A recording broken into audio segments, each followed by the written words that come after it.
Hello, everyone, and welcome to another episode of Founder to Founder. I am here with Jessica Benjamin. She runs Arrow's Leading Academy here in Indiana.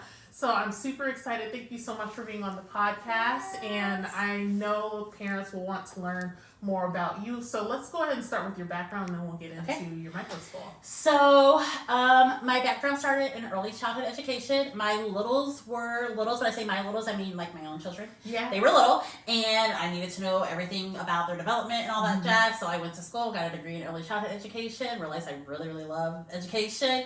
And then as they got older, I just kept going back and getting more degrees. And so that's about how it worked. I was like, oh, now we're in elementary school. Let's do a degree in elementary. And then I have a child that has an IEP and needed special education. So I was like, oh, let's get a degree in special education. So I've just kind of been a little bit of all over the place. I'm currently finishing up my master's in ABA, which is part of education field, but a little bit different. It deals with behaviors. And so I'm like, that's kind of perfect for where I am right now. The nickname that they give me in the school districts was the Child Whisperer. Okay. And so I was like, maybe I should actually learn more about child behavior so I can actually live up to that name. I understand that I have a natural way of dealing with kids, but I wanted more foundation behind that. And so that's what I'm doing currently. So that's kind of my background. I worked in childcare with... I ran my own in-home for a while. I did YMCA before and after school care. I worked in the school districts. I worked at private schools and charter schools. And then came Arrow. Yeah. So, yeah. So, that's it. How long were you working in like the public school sector before you started? I was in public school for 3 years before I started Arrows, but I had already been I was in private schools before public schools. So, altogether, I was in education for about 8 years before I fully went into, okay, I'm going to do this on my own type situation and see what it's like out there. So, that's it. That's really interesting because I have a question about that because I, just by being here in Indiana, I've actually talked to somebody that lives in Speedway. Mm-hmm. I've talked to people that live in downtown Indianapolis, and they have very different opinions about public school. Because I'm purposeful in asking people, I'm like, so what's public school like here? And they're like, oh, or in Speedway, she's like, it's phenomenal. It's like private school. What was it like for you? So, I live in an area that's considered a suburb of Indianapolis, and we chose this area specifically for the schools. Okay. So I knew that, so they have some of the top rated schools in the nation. At least I should say in the state. I probably shouldn't say in the nation because I can't back that up quite yet. I know I can say in the state and back it up because I keep up with my research on those types of things. But I knew that I wanted my kids in top-rated schools. I didn't know if we were going to go private or if we were going to go charter or if we were going to do public. But we decided to pay an arm and a leg to live up here so that my kids could be in these schools. Funny thing is, they have been in and out of the schools. I have found it to be a mixture of really, really good in the top-rated schools and a mixture of this is not working. And so I'm that parent that when this is not working, I'm going to pull them and they're going to be home with me and I'll figure out what I need to figure out until I can either send them back or they make a decision on themselves to go back. So in my experience of talking to other parents, I think that it's the same here in Indiana. You get that they either love the schools that they're in and they feel that their child's needs are being met, or either you get the whole other side of it. There is no happy medium. And so even being in the districts myself, like on the teaching side of it, I realized there was no happy medium. You either had students that were completely excelling or students that were completely falling through the cracks. There wasn't really like this gray area where the kids were just the ones that were just there. That didn't really exist. They either were a hot mess there, or they were just succeeding very, very, very well. So I can't say that I never lived in another. I have lived in other states because we're prior military, but I haven't lived in other states and have my children in the schools in other states, so I can't make a comparison between other places. But I do think that when it comes down to schools here, that parents are very, very vocal. Okay. That's probably the way to put it. They're vocal about whether it's private school, a charter school, a micro school, or public schools, they come out for when things are going on. Like we just had some issues with the school board up here, and they were out protesting. Lots and lots of people like lining the streets protesting. So it's a really, we take school very serious around here in Indiana. So yeah, I think it's good, and it helps us get different laws changed and passed. So it's good.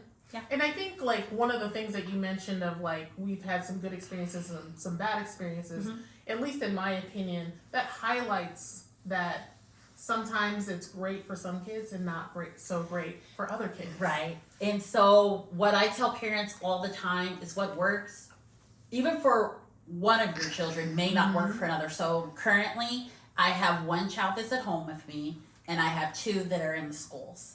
And so, but they're happy. I'm always wondering, are you happy? Are you functioning? Like, are you able to get the information that you're needing to maintain at this time? So there's all these different things that I have going on and going through my head when I'm trying to figure out what my children do. My kids are old enough now that they can kind of have a say in their decision or whatever. Yeah. As a younger parent, when my kids were younger, I used to always worry, like, am I making the wrong decision? Am I doing the thing that was right for them? But I have no problem saying I'm a helicopter mom. I have no problem saying that. I know that I am. This is part of the reason why I chose to do education and to do all the different degrees that I did with it, is because I knew for a fact that I needed to know who was with my children. So even when they were in public school when they were younger, I knew their teachers very well. I'm talking about like outside the classroom well. And when they would get a new teacher for the year, I was PTO president for years. And so when they would get I already knew the new teachers. I already knew, I could tell you the favorite color. I could tell you this and that. And so I'm very, very active and involved in it.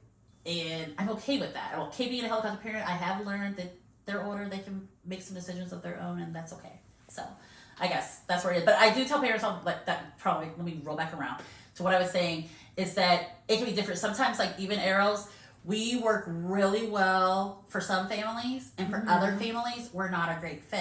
And even from child to child, you may find a program that is a perfect fit for one of your kids, but maybe not for another one of your kids. And so it just depends on each kid and their own unique needs. And the needs can change over the years. So what they might have in elementary may be completely different when they hit their middle school age, or maybe completely different when they hit their high school age. So just learning how to be flexible and having the different options out there, I think, is what is needed the most right now. Yeah, so. And I would agree with that. So before we get into like the different options and what you do, so tell me how Arrows started. Okay, so I know we've had this conversation a little bit, but I'm going to go back into it. So Arrows started with a little known thing that some people remember, COVID.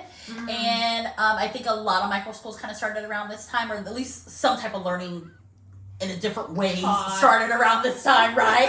And so I had decided that my babies were not going back and forth. I had some personal health issues that my doctor told me all the time I shouldn't be working with kids because my health does whatever it wants to do when it wants to do it. So COVID was just a big red flag. I was like, hey, no, you're not going to be in the classroom.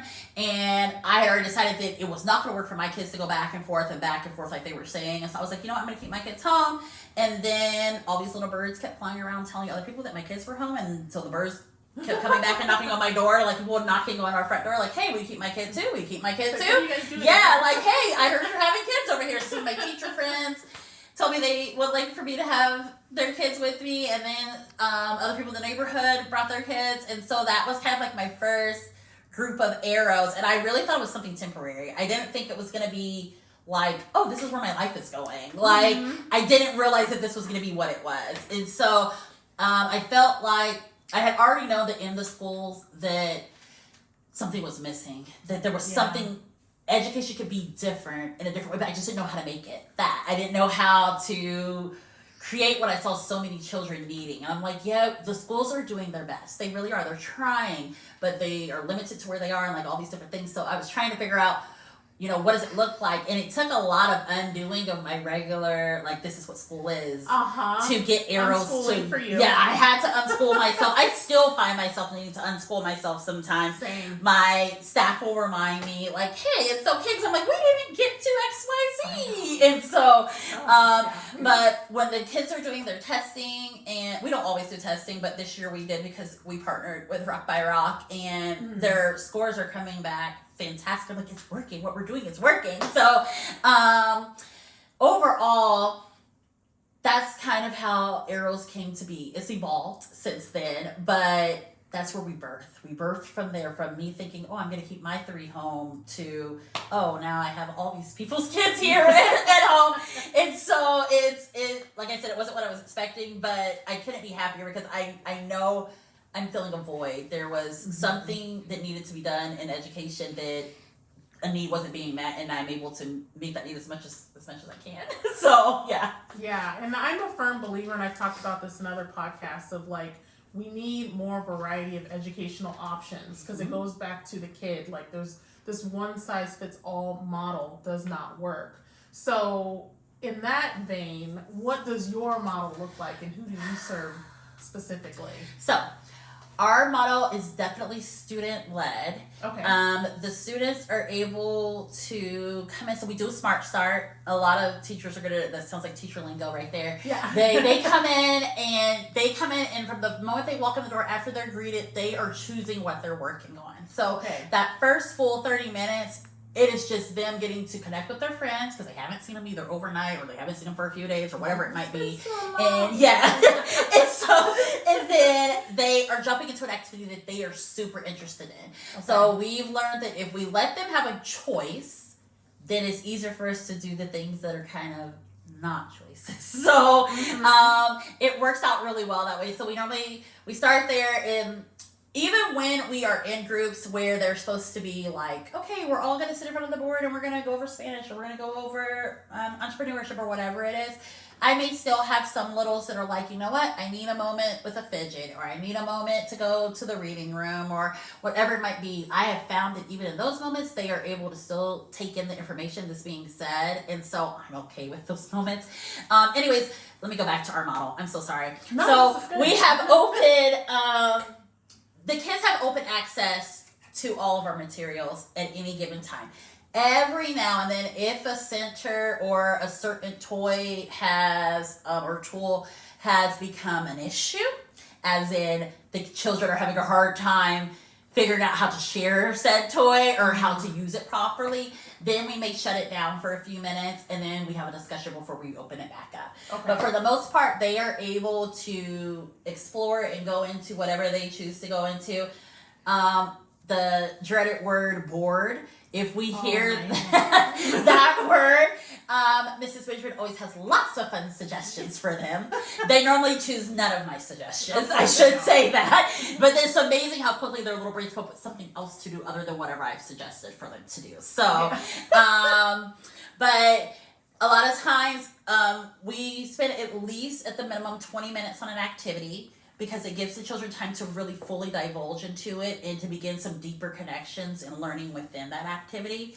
So whatever it may be, today they were playing doctor, and it went from, okay, no, we just have one patient, to now we have an entire waiting room full of patients, to now we had doctors that had on glasses with clipboards that were the play evolves as they are continuing in their process. And so yesterday we had littles that learned that if they put 3 blocks together, they could make seats. And so they were trying to sit on these 3 little blocks that they put together, and they were like learning about balance and learning how to maneuver the blocks, like, oh, this one's not standing up straight, it's sideways, we need to turn it so that it's straight so that it can be more stable. And so those little engineering things and stuff like that. Our teenagers, we're not here today, unfortunately you guys didn't to meet them, but they have nail kits over there, mannequin heads. They are doing everything from marine biology to starting YouTube channels. And with all of that, we're giving them time to pursue those passions and to pursue those things that maybe mainstream school wouldn't let them, but within those, they're able to learn so many of your mainstream subjects just from the things that they're super interested in. So it's the same thing I do with my littles. If I have a little that's struggling with math or a little that's struggling with reading, but they love Mario, I'm going to take Mario and I'm going to make it more individualized. So the students that we work with all students, I should say that, K through 12, all students. K through 12. Yes, we are K through 12. We really are pre-K through 12, but But we have a focus with neurodiverse kiddos that are differently abled, kiddos that just the mainstream school system just really hasn't been a great fit. We have a lot of kids in our program that have been suspended from or expelled from other programs, that maybe whether it was behavior issues or whether it was just not able to keep up with that set expectation of this box that they need to be in. So our slogan is we're out of a box learning experience. And we mean that. We have kids that learn upside down. We have kids that learn under the table. We have kids that learn while spinning in circles. Normally, I tell them all the time, Mrs. Benjamin's job is to keep you safe. Your responsibility is the rest of it. So I'm always like, hey, are you safe? Are you safe? Are you safe? Because sometimes the learning that they've decided on is not the safest of learning. So I'm like, hey, we need to rear this back in. So, but those are kind of our groups. We still have, and we service a lot of kids that are advanced. Okay. So, I have a lot of kiddos that, for their age, even in my online courses, that are just way beyond where they need to be. So like I have let's see, she's getting ready to turn 6, and she's working on 2nd grade level work with me. Oh. And so we also find that those kids find a really good niche here. And the reason why this works, I should say this, is because we have very small ratios. Mm-hmm.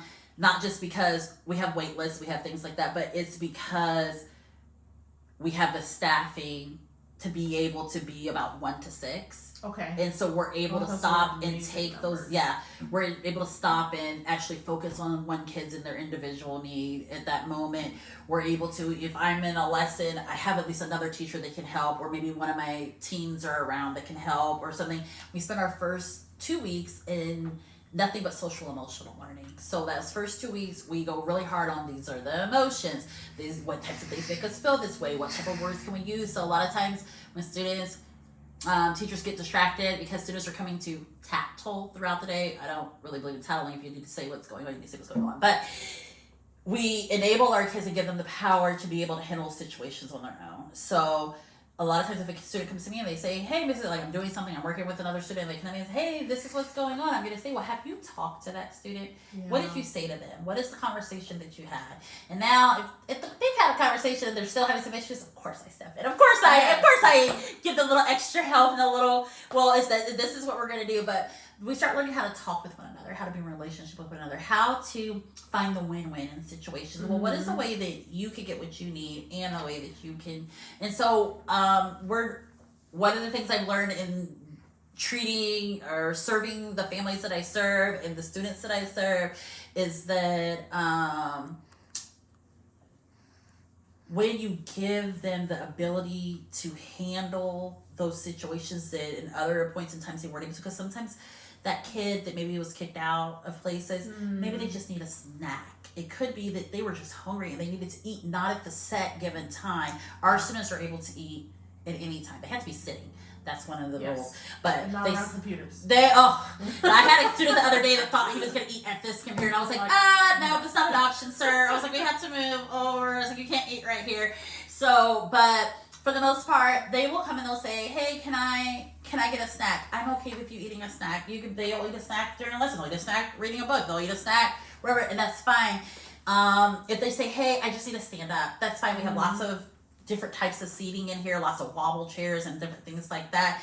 But meeting the students where they are and letting them know that they are loved right where they are, that they don't have to meet some other expectation to be loved even further, is really what our program functions on and works on. And so I think that's my answer. I went like woo, but that's it. That actually helped like paint a picture of your program. Is your program like Monday through Friday? Like what does that look like? It is not. So our program currently is Monday through Wednesday. We are adding on Thursdays. We were last year, we were Monday through Thursday. I changed it this year because we decided we were going to hire on another staff for each day. And so I thought, okay, I'll be able to, I should say this is in person. Mm-hmm. I am Monday through Friday with my online students. So, but trying to figure out the online courses with my in-person courses, I'm like, well, I have enough staff here to be in person to keep our ratio small enough for me to go in the middle of the day to go like teach a class or do whatever else I need to go do. And so it's like little things like that. And so that was another reason why I left my Thursdays and Fridays free, because on Thursdays and Fridays I spend more time with my online students. Okay. And so we also offer tutoring, and that gave me time to offer tutoring as well. So I've kind of been a one-man show up until this year. This year, there was just no way Arrows could stay hidden like we were. I was very fine in my own little corner, doing my own little thing. But word just kept, for whatever reason, these birds around here love talking. And word of mouth. Yeah, and that is actually our biggest way that we get people, is word of mouth. And so it's the best way. It really is. But I'm also like, I stopped telling people because we have no more space. And so I can't tell you how many. They're like, yeah, someone's coming to come tour. I'm like, they're coming to tour. I have no space for them. So but we've hired on more staff and like all of that jazz, and I have an amazing team that works with me, and they have taken so much off of my plate so I can actually focus on where my heart is, and my heart is in the teaching part and making those connections with families and connections with students, and they let me do that. And so I still have a lot of other stressors and things that I'm still working with or whatever, but having staff, learning to kind of like let go and let other people be in charge of certain things has been a breath of fresh air. So yes, so that's that. I think I answered the question. I'm not sure what the question was, because I've talked. Yeah, no, you did. Because I was asking about the schedule.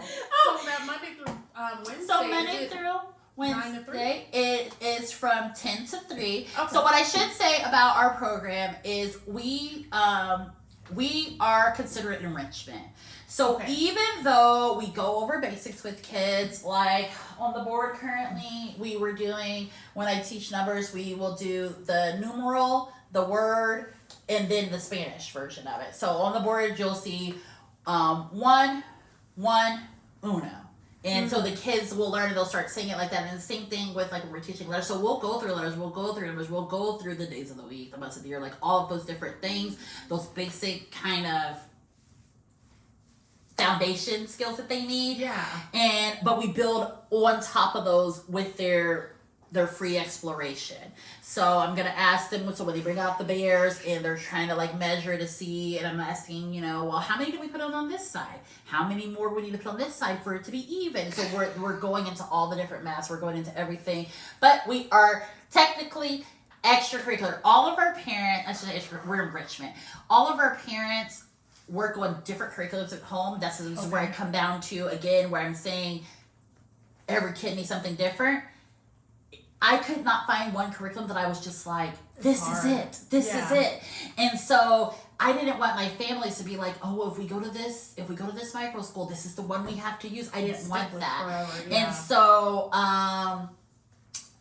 it wasn't for me. So with that, we use a lot of different curriculums, a lot of different things mixed in, and the families are able to still do at home what they need to do. And they come to me for the extra on top. I'm the icing on top. And I help add, so when a family is having issues, like let's say a child is struggling with their vowels and their phonics, or they're struggling with their math, I'm going to come in with the professional resources and actually do like one-on-one with that kiddo, work with the parents to help give them some skill sets and some different things that will help them further that child's education along. I'm trying to think of what else. We also offer, so when I say we do extracurricular, so not only do I teach classes online, so my online schooling is a completely different ballgame. It is full curriculum. So, like I told you, I have a student that's in second grade, that's doing second grade work right now. We do full second grade. So we're doing science, social studies, math, English, everything. So we're doing everything with the online students. We also have online enrichment classes. I have one of my teachers teaches from Texas, and but this is just there are more things that the students can choose to be a part of. So like photography, Spanish, sign language, creative writing. Some of just things they might just be interested in. So I tell my families all the time, if you can find something that you would love to share with the next generation, something you're passionate about, dance, baking, I don't know, it can be anything. That's what I'm looking for. I'm not solely looking for just academics. I'm looking for, can you help spark a joy of learning, and it can, because the joy of learning might come from baking. Their joy of learning, I mean, baking, they're going to do reading, they're going to do math, they're going to do, so I don't know what may help spark that excitement behind it. That's one of the things that we want to do. I want children to be not just dull across the board with their learning. I want them to be engaged and excited about what they're getting ready to do. So I all the time like, hey, you can teach this and teach that, or who knows, like something that you're interested, you like to color, let's have a coloring club. Like, what is it? What are we doing? What are we doing with the students? I'm always trying to find new and different things, and I don't ask me how my teacher from Texas found us, but she somehow found us, and I just love her to pieces, and she's one of my favorite. And the things that she teachers, the kids will come in here in person and be like, and we did this with Miss Parks, and we did that with Miss Parks, and I'm like, I need a class with Miss Parks. I'm like, how do I get signed up for it? Yeah, and how do I get signed up for an online class with Miss Parks? So, and then you hear the parents saying all the different things too, and it just makes a really big difference. So, that's kind of where we are curriculum-wise. So no, we are considered enrichment 10 to 3, Monday through Wednesday. Students can come up to 2 days a week. Okay. So, that was how I had to limit it to 2 days, because if not, I had to have way more staff. And so, so sorry. My husband is maybe getting ready to walk in, so do we need to pause, or is it okay for him to walk through? Yeah, he can walk in. Okay. I just clap because the audio will, and then I can see where the mess up is. Okay. So clap again.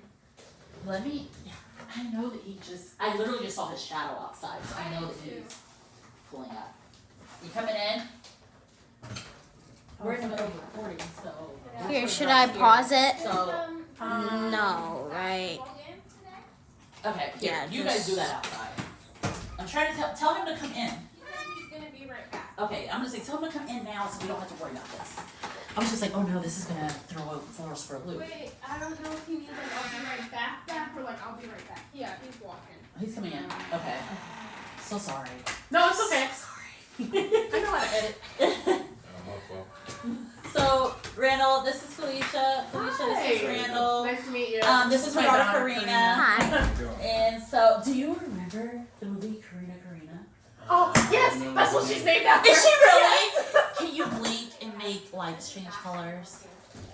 What? That's part of the She's movie. never seen the movie. You've never seen the movie? No. Oh, I no. know, I need to show it to her. She needs to see the movie. Because that's what my thoughts are. I'm like, can you blink and make the lights change colors? So, and all of the above. This is a side note, but when I had her, I was like, TJ, my husband, I was like, her name's gonna be Karina. Like, period, I already know. Yeah. And he's just like, well, I don't know. I was like, I don't care what you know. Yeah. Her name's gonna be Karina. This is it. And so the compromise was her name is spelled Karina, because that's the way he wanted it. Okay. Whatever. But it's Karina. It's Karina. This is it. I know that this is where we are. That is funny. That's funny. I'm going to repeat what I had said, so that maybe it'll help you with your splicing. Okay. So... Wait. Oh, you're going to clap again. Are you ready? I'm ready. All right. So we are Monday through Wednesday, 10 to 3, and students can come up to 2 days a week. Students can come up to 2 days a week. But the reason that I did that is because I wanted to keep it within the ratio. So I've had people reach out about arrows, like bigger places reach out. Okay. And that were like, well, we can absorb this program and everything kind of like that. And I was like, but you're going to make it into something that it's not supposed to be in, and it's just going to be out there not providing the what it provides now. And so people are like, we can make this program, do this and do that. You can have all these kids and all these different things. And I'm just like, I understand what you're saying, but in my head, in order for arrows to grow, it looks like different locations, but still very small knit, close communities. Mm-hmm. And so we do have the thought process of doing a Monday through Friday one day. Don't ask me how I'm going to do online classes and everything else. My thought process is that I will have other teachers in the classroom, and I'll figure out everything else. But don't ask me because I haven't thought any of this through. But I do know that the thoughts are there. Our thought process is to get this a really, really nice facility where students can come in and explore any type of passion they have, whether it be gardening, so like a gardening area, whether it be sports, the sports area, if it's recording that they have, you know, digital materials for, or like a soundproof room where they could come in and do that, and like a little kitchen area where obviously there will be lots of adults in there to make sure that we don't burn down the facility. But my idea would be that we would have, right? So the idea would be that they would have all these like little bitty centers that they're able to go in. So we started with centers in early childhood education, but my thought process is we have all these little centers that they can go to, and they can experience whatever they're super passionate about and learn within that area that they're passionate about. But that requires a lot more staff, a lot more of a lot of things. And then I'm like, then I just want to replicate it and replicate it and replicate it and make arrows. So sorry, I have a new friend today, obviously. The way that we open and shut the doors all day is a process. So that is my thought, not just my thought process, my team's thought process of where Arrows is going and how we hope to move forward. We hope to, so my teacher that's in Texas, she's like, I'm going to open Arrows, Texas. And I'm like, yes, we need to figure out how to make this happen. And so I'm like, I still don't know how we're doing Arrows Indy, but I'm trying to make it happen. Yeah. And so people keep telling me, like, I was at the homeschool conference last year here in Indiana. We have an amazing organizer that organizes a Midwest Homeschool Collective. And she brought together an amount of people that you don't see come together like that. And we had speaker sessions, there were kid sessions. I hosted a couple kid sessions. And then all of these different businesses and co-ops and micro schools and just places that offer services for homeschoolers were all there. And even at that conference, people were like, if you had a second location, we would come to you. I already have people that drive about 45 minutes to an hour to get to me. Wow. So that's it's a commute. And I keep telling them, are you sure? But they're like, no, we need to be with you. But I have other people that are like, you know, if you were within 30 minutes of me, we would be there. Like, I know your program is what I want for my kid, but I'm not as conveniently located as we could be. So I know even having another Arrows here in town, it would be super successful. I don't mind the idea of Arrows growing. I just don't want it to become something that's not what it's supposed to be. Yeah. So if that makes sense what I'm saying. Yeah. So I think at max, an Arrows program, if we did it the way that I would think it would be, we would never have more than 15 students at a time in the building, and 60 would be our max in the program in person, if that makes sense altogether. Now outside of that, it's a different number. Okay. But because we, like I said, we're doing the online program. We have the online students, then we have the tutoring students, and then we have we're hoping next year to do before and after school care. More than likely just after school care because I'm not a morning person, unless I can find a morning staff. So we'll see about that. It'll be somebody else because those children would be extremely upset because all my bubbliness is not there in the morning. It is just like, Mrs. Benjamin is here, but I'm good. That was the worst, right? That was the worst thing about working in public schools was I had to be there so early, and I was just like, I do not function at these times, like at all. So, yeah. So we have lots of ideas and places and dreams and hopes of where we're going and what we'll be like. So, but yeah, that's our current schedule and where we are, and it actually works for our current group of kiddos that we have. Almost all my kids come twice a week. I think I only have...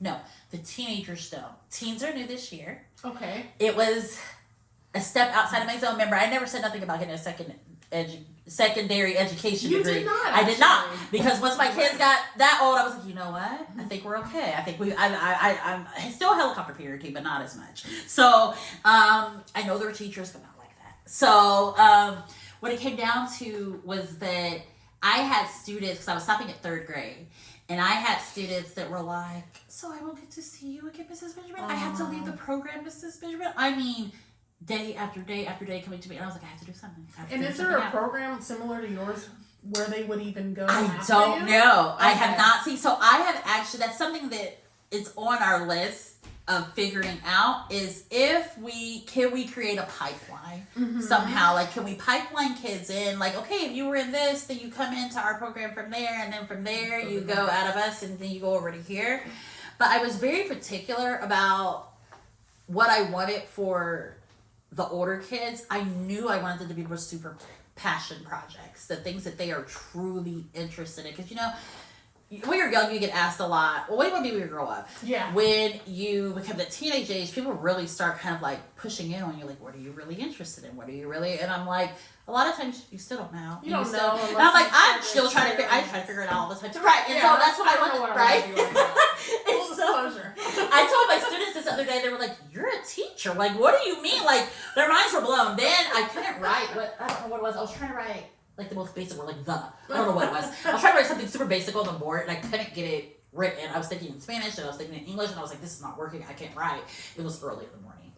And I was like, guys, I quit. I just quit. I'm done. And I'm like walking away. I walk away from the board, and they're like, no, you can't quit. We need you. And I was like, I can't function. So, but that's one of the things that a lot of parents talk about that I bring. I'm really sarcastic, and I bring a realness to, like, especially with the beginning of my house. Ooh, they've had to learn realness. And, this is real life, folks. And so coming to school it is school, but it is still, I understand you're a human, I'm a human, and we're both going to be understanding and forgiving of each other, and we're both going to enjoy each other's presence.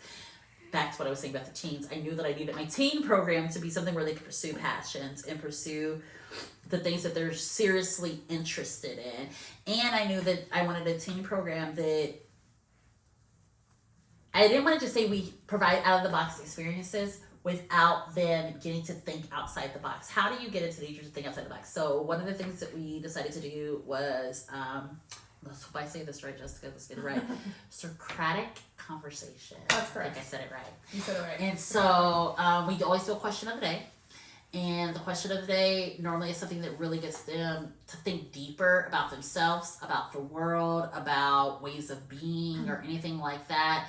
They actually all kind of like vote on the different answers that came out after the question, and then from there we go even further into depth on the top ones they voted for. Then we go into depth on the top positive one and the top negative one, and then they have time for pursuing their passions. What I just found out more recently is that they have now all created a group chat that they all are in together, that outside of class and things like that. And so my kiddos have done that. Yeah, I was nervous. Me too. I'm like, oh my goodness. I'm like, what are you guys talking about? And so I love seeing that they're making those connections, because you hear a lot of times with homeschool kiddos that, especially in those older ages, that they're having a hard time making friends. Or, I mean, I don't want to, because that's a stereotype that homeschool kids have a hard time making friends. What I'm trying to say is that the older kids have a harder time finding connections to make. And so knowing that they're making these connections, and that when they first came, they were all very cliquey, like who they knew they stayed with, and that was it. But now they're all together, and they kind of are like, I don't know, we're way more laid back with them. And so it's really funny kind of watching them, because they'll be like, we're gonna ask Mrs. Benjamin for 3 more minutes of, free play or something before I go into a lesson or whatever. They're like, just a little bit more time. They know how to bag and how to make it work. And then they come together and yeah. It is a process. You said this. Yeah, it is. And so I have one that's getting ready to be 17, and they'll be like, she's almost an adult. Oh, so it's okay. And I'm like, my liability insurance does not think that. That's not how this works. It doesn't matter that she's almost an adult. It's really funny how they come up with these different ideas of things. I'm like, yeah, I get it. I know that you guys do a whole lot more. We're a little bit more laid back and stuff. But I still have certain, things that you have to have adult supervision. You can't just be out here in the wind and doing whatever. It's not an option. So yeah, my Wednesday kiddos, the teens, like I said, since it's their first year, they only come 1 day a week. All my other kiddos that have been here they come up to the 2 days that they can a week, and almost all my kids except for the teens in this year I have 3 that are new. All the rest of them are repeat, and that's what's been happening every year is I'm like, my program is full. I don't have any space to put in newcomers. Yeah. And so, but since we added the staff, I was like, okay, I can add a couple more. And so I added my couple more in there. And so it actually ended up working out really well. We have a great chemistry with the group we have this year. So I'm super excited.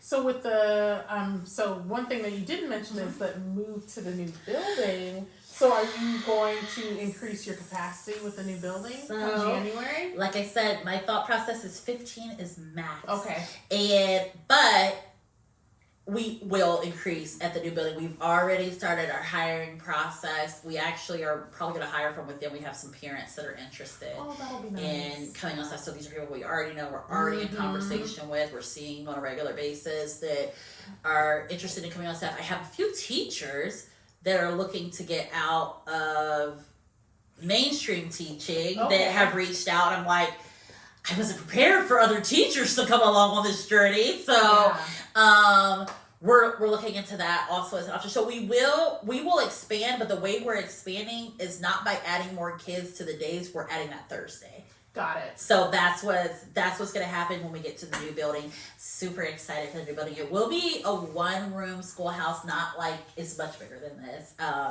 might get to go show you guys. I don't know. So, but we have, even though it's at a church, we have our own entrance. We get to our own little keypad. Our doors let right out to the playground. They have a beautiful playground. I'm so excited because our playground here right now only has 2 big kids swings. So I have to argue with the children all the time about getting in the baby swings. I'm like, you can't get in the baby swing. Yeah. We're big kids. We're not supposed to be in the baby swing. But they're like, there's only 2 swings. And so it's always a process. But we're going to have 4 swings. So I'm like, we're doubling in numbers. And so I'm super, super excited. It's also in like a woodsy area. So we do nature walks and all of these different things. So I'm super, super excited about where we're going. I was worried because my program is secular. And so I was worried about taking us into a church, how that was going to work. The church has been super flexible with us with requiring like a faith statement or anything.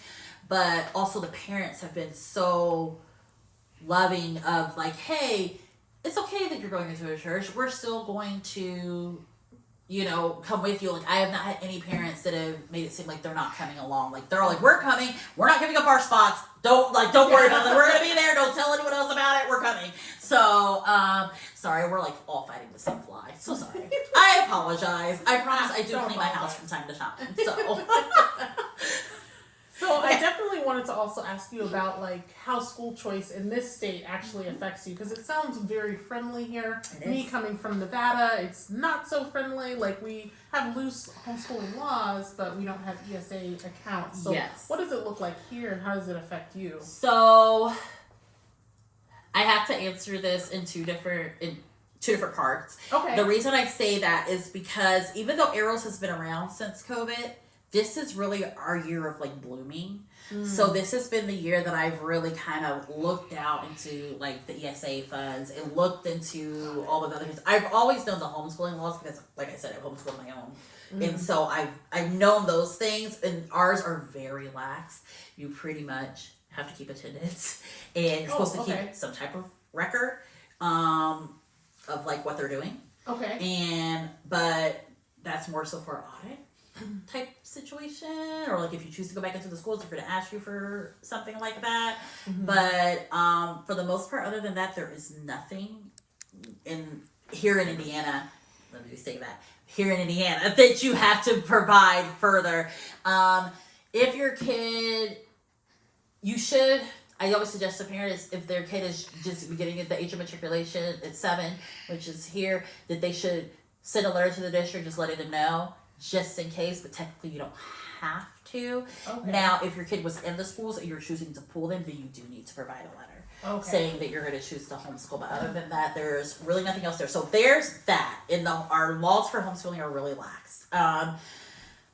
when it comes down to ESA and school choice and school funding, Indiana has been a pioneer. I really do think that we have some of the more easier going laws. So the ESA account is ran through the state. Not only does it benefit children that have some type of disability, it also benefits their siblings. So the one child in your house can qualify for it. Okay. And just by that child qualifying, all the rest of your children qualify for it. Oh, so you don't have to repeat apply. No, all the rest of your kids are going to auto qualify just because this one child. And so that funding is state money that we get to this use is for school choice. And so this is what I should say. You have the charter schools that are going to actually take the money follows the student. Yes. This is the best way for me to put it. The money that is intended for that child follows that student. An ESA account is, I will say, in addition to. So a child may go to a charter school and their funding is going to follow them to that charter school. But the ESA account is for the reason why you qualify if you have a disability is because you need extra further services. So that's what the money is for. It's for your further services. That's why you get like psychology, therapy, speech therapy, occupational therapy, co-ops, microschool, like all of those types of things are going to fall underneath your ESA account. You have to have approved services. And if you are receiving like medical services, like some of the things I just named, the provider has to have like a license number and everything like that. Okay. So, but with the ESA account, all the students don't need to be disabled or have extra learning things, just the one. And then the whole rest of the family gets funding for that too. And so that has made a huge difference for us. Actually, I'm saying this, but right now we don't have any ESA students. But when we did have ESA students, it was making a difference. So we also, I have less hoops to jump through with some of the other places that we receive funding from. So we receive funding from places like Braintree. Have you heard of Braintree? No, Braintree Academy. So they are a virtual school for homeschooling, and they are probably one of the most flexible homeschooling curriculums that I've seen. They're not as, you got to be on at this time for this. They do have optional online classes, but it's not a rigorous curriculum. It's still more student, I wouldn't say exactly student-led. It's more open to the families. It's more family-friendly, is what I should say.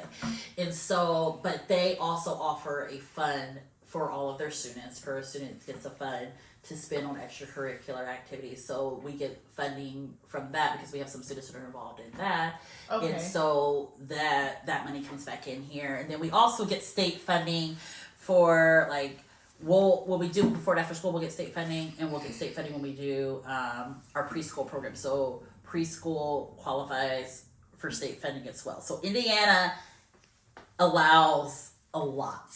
Okay. For lots of different funding methods, I should say. And so it gives me a relief when I think about how am I going to make this program stay alive. Yeah. And it helps with that. It gives sustainability. That's the word I'm looking for. So even though we still have parents that pay tuition, but we're able to offer scholarships or tuition discounts or like little things like that. And I use a lot of the money. So like I said, we tutor. The tutoring that we offer is with the state. And so the state pays us for tutoring, and that money I use to pay tutors, but I also use to put back into the program so that we can add a scholarship or add a tuition assistance or anything like that, or pay people because that's important to pay the staff. So I think I kind of answered that question. Yeah, but I wanted to back up. Yeah, I'm just curious about when you were talking about the ESA, like one kid gets it, they all get it. Does that one child have to be special needs? So they have to have some type of special need in order to qualify for ESA funds. So that's what I meant by like, okay, so I'm a strong believer in the money follows the student. When we're talking about the money following the student, we're talking about the money that the schools get. So ESA funds are not the exact funds that the schools would get. The ESA funds are in addition to, so maybe that child is in a charter school, plus they are receiving ESA funds. You see what I'm saying? So the money, so the money that the school would get is still going to go to the charter school, but then the ESA funds are on top of that. That is my understanding. And then Brain Trust would be for the homeschooling kiddos to receive virtual curriculum, and then additional funds to do like funds to do music, karate. We have kids that do, and some of the kids are not just in our program, they're in like an extracurricular activity, like they're in a sport or they're in something. And so those funds, yes, they're very expensive. And so actually, I'd be surprised if my husband doesn't go back by in a second to go get one of our other ones from the sport.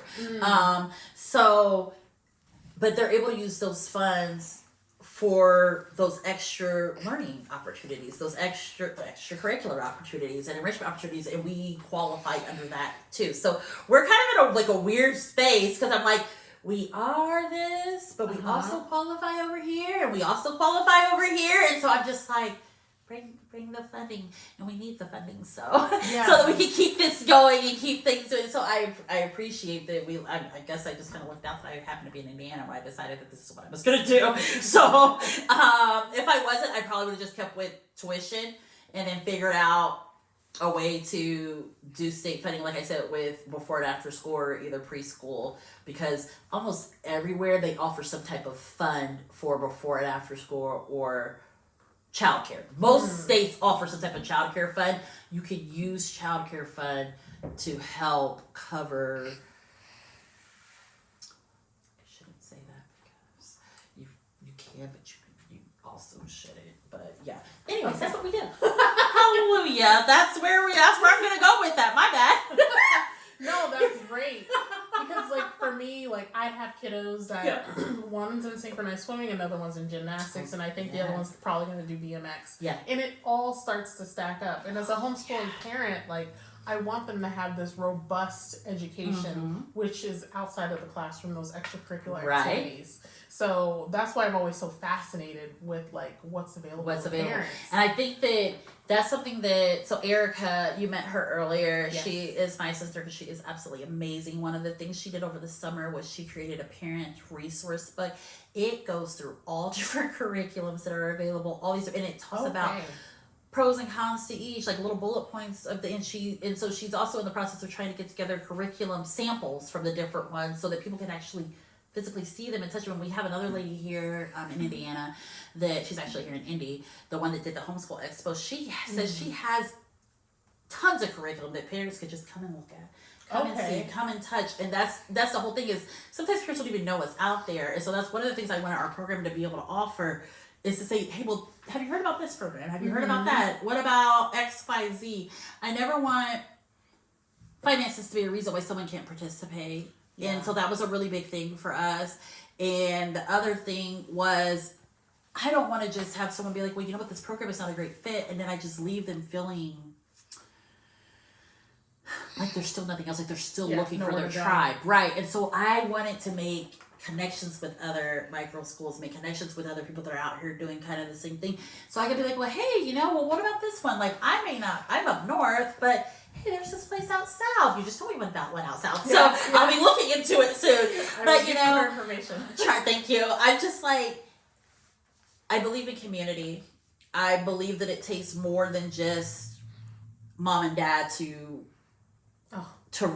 raise a child. Yes, I believe it's the village is important. And so finding your village, I call my group my tribe, which works for us. And so I'm like, when you find your tribe and you find those people that even when you're down, they're able to lift you up. Even when you're confused, you can kind of rely on them. Even when you're doing great and you see that someone else is having an issue, like our group is so close-knit, they make meals for each other. They hang out when I'm not even around. I'm like, I was sick. I don't know. I got sick, and all of a sudden in our little app, I start seeing bees. They're meeting up at the park, going out to eat, doing their whole. And I'm like, Mrs. Benjamin's sick, but they also brought me food and all of these different, And so our parents, they tell us what's going on in their lives. We We know when someone passes away. We know when someone's in the hospital. We know when, like, when I say we do life together, we literally do life together. And it's not just the moms. Even the dads have made connections. My husband has made connections with them. Some of the other dads and the other dads talk to each other. It's so funny because they all kind of like get together at events and they're like, yeah, let's do our little dad thing over here, you know? And so it's kind of funny just kind of watching and seeing how something can bloom and grow. But like today I had a student whose mom was present because her mom was here helping work. But mom had already, she was having a rough day and mom had already tried to talk to her and she wasn't really wanting to share with mom. So mom was like, hey, maybe you want to share with Mrs. Benjamin. But giving these students, children, whatever you want to say, another outlet, another trusted adult who genuinely cares about their well-being, who genuinely wants what's best for them, and them knowing that they're safe with this person. I'm safe to be able to share my feelings with you, to be able to be around you and be myself and my true authentic self. And I think that's huge for kids. And maybe like my daughter, she's really into fashion and makeup and like all that stuff. I am not that girl. I'm just not. And everything about it. And like I had my moments. I did somewhere in there. I'm just not anymore. So, but when she comes here, she can talk about Sephora and this and that with the other teachers that are into that stuff. And I'm okay with her looking up to them as role models. I'm okay with her because I know their character. I know that they have her best interest in mind. We had a lot of fiasco about her, preteens, joy preteens. A lot of fiasco about her Halloween outfit this year. Lots of fiasco. She wanted to be Monster High, but notice they are high school dolls. So they wear a little bit more things than what I wanted her to wear. And, you know, she's involved the whole staff in this conversation. So the whole staff is involved in this conversation about her outfit that we're going to wear and is it going to be appropriate and, you know, and all these different things. And so I have other moms that are coming behind me and they're like, well, I would probably let my daughter wear it, but Mrs. Benjamin's saying no. So, you know, you know, so it's just really funny just kind of seeing how there's community. There's community in that, and they'll come and tell me, you know, well, my daughter was XYZ this morning, and I'm like, same. I'm like, this is my connection sign. I'm sorry, this is what I have my students do. When they have a connection with someone in the story, or maybe someone's talking, and they're like, oh, me too, instead of them yelling out, me too, we make a connection sign. And so, so I'm like, I just start doing that, and people are like, what is she doing with her hands? So, no gang signs, it's just a connection sign. So, but I told them this, I'm like, Sam, I couldn't get her up this morning. She was knocked out of sleep. And I was just like, you know what? This is not an argument I'm having for the day. Like, not about how I'm going to fight. So they're like, where's Bella? I'm like, Bella's still in her bedroom because Bella has not chosen to get up and come down with us for the day. And so, and other days I'm like, no, Bella, get up. Get it together, get downstairs, let's make it work. So it depends. But I think that them seeing me live life and me seeing them live life, and we give each other grace. And we give each other, like, you're doing fine. Like, I think my parents are amazing. I tell them this all the time. I'm like, I have no clue how you do what you do. And they're looking back at me the same way. And I'm like, I'm really not. I've literally heard one of your parents say, like, I don't know how you do this. And I feel the same way about them. I'm like, I don't know how you're doing this. Like, I'm watching you with your kids. I'm like, boy, when mine were that little, I wish I was like that when they were that little. And so it's funny how inspiring they inspire me. And they also, when they come to my house and they see it hasn't been swept, they'll pick up a broom. They will, you know, and so it's just like, it's the little things. And so, but it's no judgment. It's not like they're picking up a broom because they're like, ooh, she's nasty. It's not like that. It's like they're like, you know what? Let me just do this really quick. And I'm like, don't do that. It's fine. The kids are going to mess it up anyway. Like, it's fine. And so, but it's just their way of showing that they really genuinely love and care and that we are here for each other. So I'm not only providing this for students, it's also providing it for adults. And making these connections with other adults. So it's amazing. Okay. There we go. I'm sorry. I don't remember what the question was, but there we go. I don't know either. But, no, you know. I think I know. But that's okay. It's all right. But one of the things that I definitely want to wrap up with, because you've said it a lot, I say it consistently. Yeah. If there's a parent out there that's actually looking for that community, what would you suggest they do? How do they find their village / community where they're located? Ooh, so where they're located is I know what I love that you started off with. No, so to be honest, before I started Arrows, I was looking for a community myself because I was like, well, I'm gonna homeschool, and I know that I'm social. If you can't tell yet, I'm social. So I was like, I need to find some other social people, and so I got online and I started Googling. I started with Google, and I'm like, in my city, where are the homeschool groups? I looked at all of them, and I was like, none of these are for me. And I knew it right off the bat that they just weren't. That wasn't what I was looking for. They were very structured.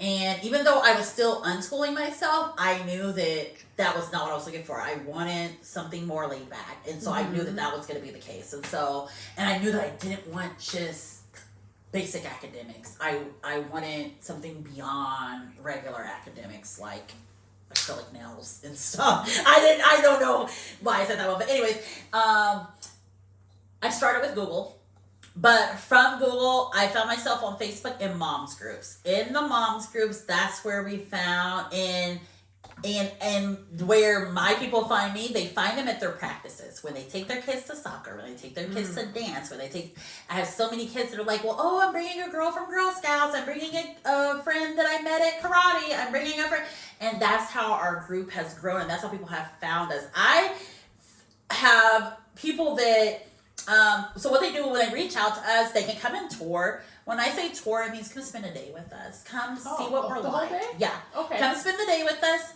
See what we're like. You have to stay with your student. You cannot leave your student in my care. Yeah, we're not signed up. Nope. But you get to stay with us and see what a day with us is like. I highly suggest to families, come out with us on a field trip. Come see us when we're out and about. At our last field trip, we had 3 families that were not in our program that showed up and came with our program. Okay. And so a lot of times we'll find homeschool people that are like, well, I just want to go on a field trip, so we thought about trying to create like a extra package, like an extracurricular package. Like, okay, well, because we have to meet certain minimums for field trips anyway. And so it kind of works out well for us to have some extra kids that may not want to be in a full program, but may want to just come out just for these things. Yeah.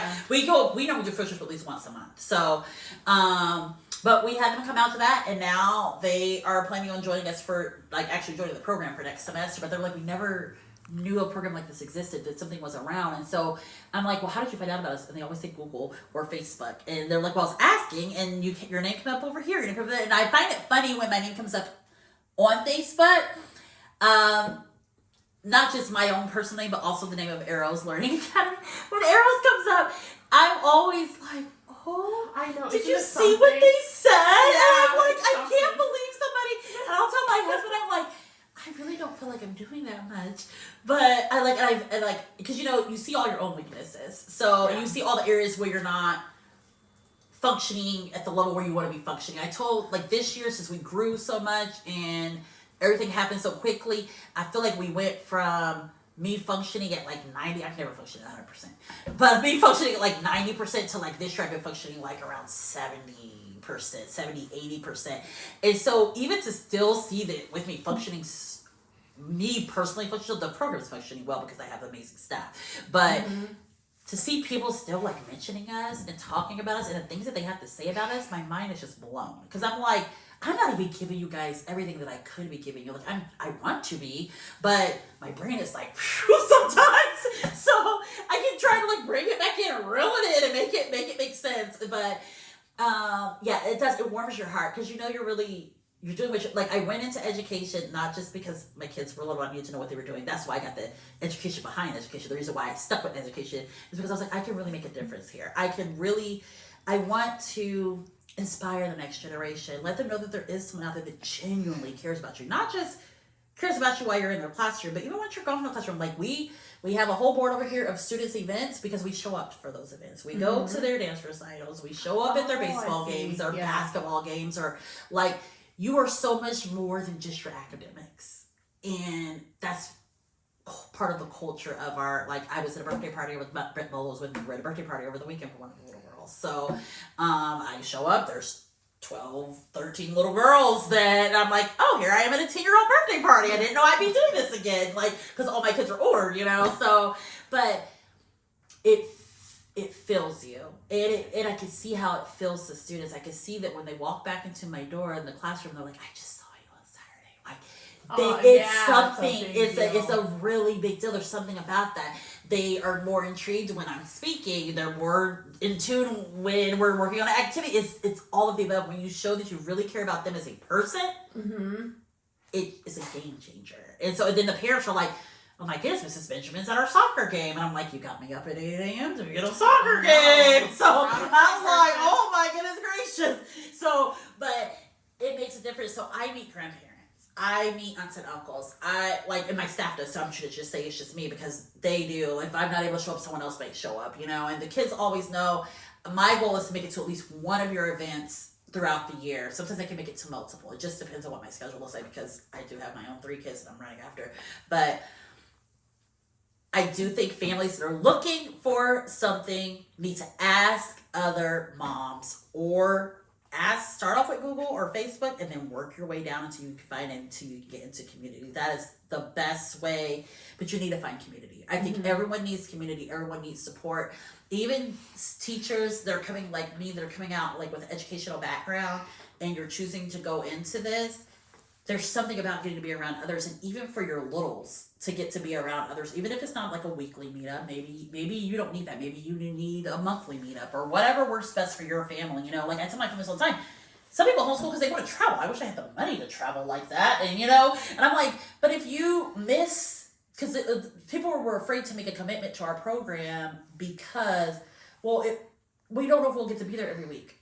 Our program is set up as enrichment, so it doesn't matter if your child is going to be behind or not being here. And so I think that's a lot of times when people hear micro school or co-op or anything like that, that's what they're thinking, oh, if my kid misses, they're going to be behind. But for me, I'm like, your child is learning so much in traveling. They are getting to experience different cultures by being in different areas, just even in different parts of the country. You're experiencing something different. They're learning all these different skill sets they need to have to get through the airport, to get through the train station, to get the rental car, to do there's so many different things that are happening.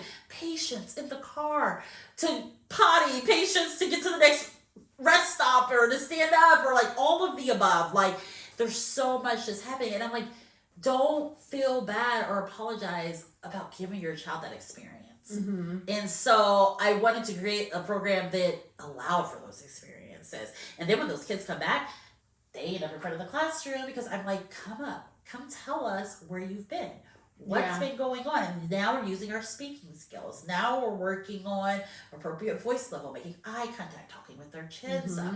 All of these little things that I'm like, I could take almost anything you give me and make it into a lesson.